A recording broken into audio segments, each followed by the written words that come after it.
Mga ka-Republic, giniba ng Barangay Ginebra ang ipinagmamalaking run and gun style ng Rain or Shine. Hindi nakaporma ang mga bodyguards ng Elasto Painters sa nagliliyab na tambalan ni Justin Brownlee at RJ Abarientos. 3-2 na ang series pabor sa Gin Kings. Isang panalo na lang at nasa finals na ang barangay.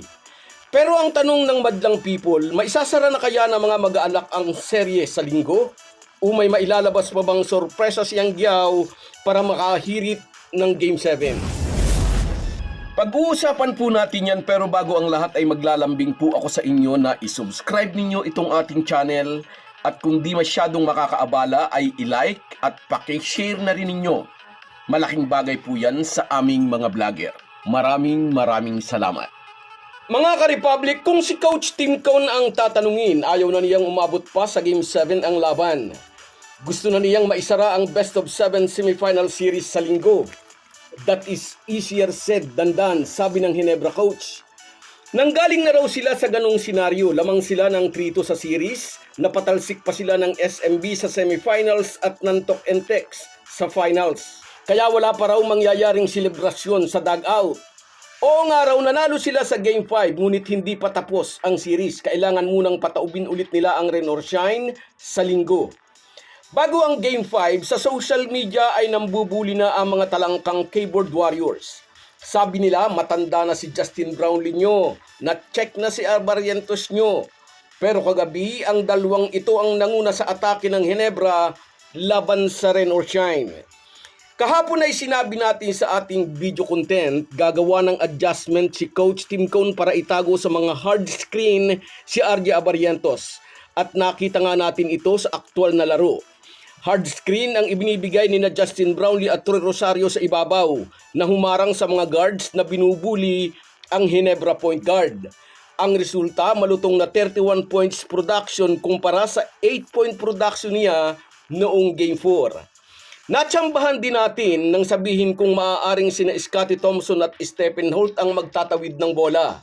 Off the ball, natatakbo lang si RJ Abarientos para makapwesto sa spot kung saan ay magpapakawala siya ng catch and shoot. Naging posible ito dahil ginamit ni Tim Cone ang tinatawag na dual guard engine kung saan pinagsabay niya sina RJ Abarientos at Scottie Thompson.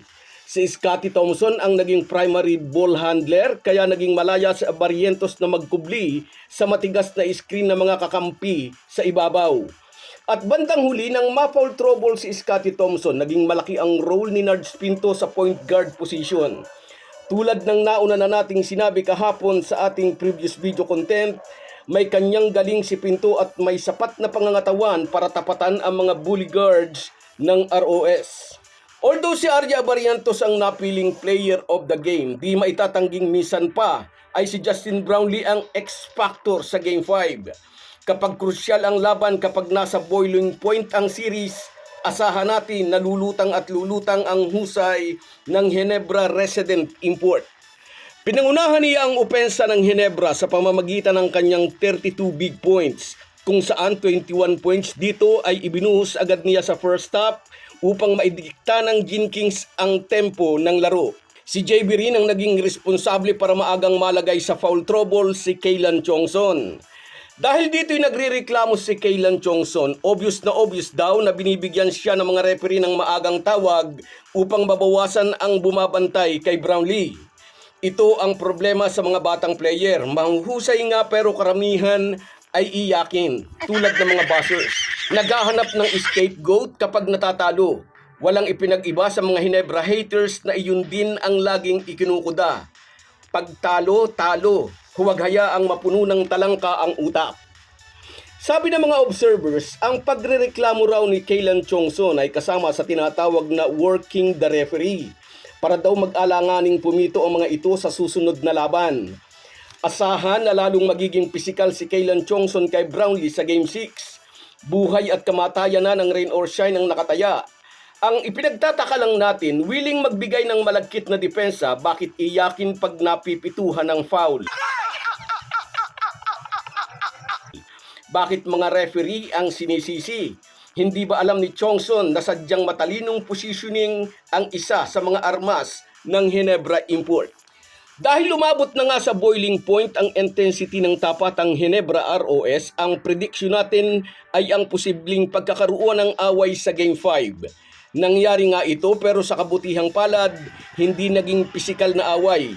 Matapos ang final buzzer ay nagkasagutan sina Raymond Aguilar ng Ginebra laban kay Jalen Johnson, import ng Elasto Painters. Mukhang umiikli ang PC ni Johnson kapag mainit ang bakbakan. May una na siyang nakasagutan sa bench ng Ginebra who turned out to be the assistant team manager of the Gin Kings, si Raymond Rayboy Rodriguez. At nang matapos ang laro, isa pang Raymond ang nakabangga ng ROS import. Walang iba kundi si Raymond Aguilar.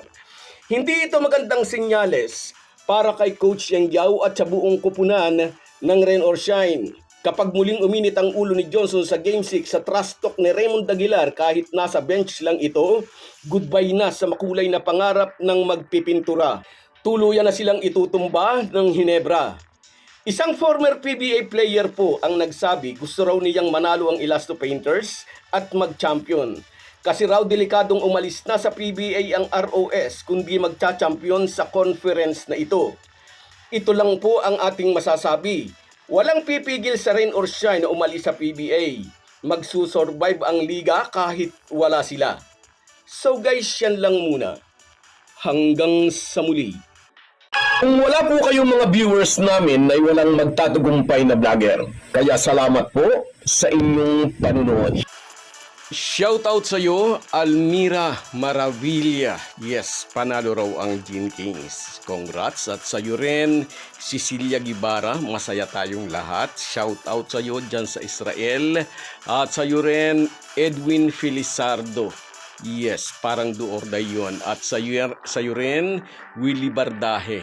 3-2 na, sabi niya. At sa iyo rin, shoutout G. Insular. Nanalo na. At sa iyo rin, Danilo Paraiso. Salamat sa inyong lahat. Kahit gaano po tayo kabisi, ay huwag po nating kalimutan ang ating buhay espiritual. Lagi po tayong magpasalamat sa bawat araw na dagdag sa ating buhay. Malaki po ang maitutulong ng pananalangin araw-araw. Isang paalala po mula sa inyong Halo Halo Sports Republic.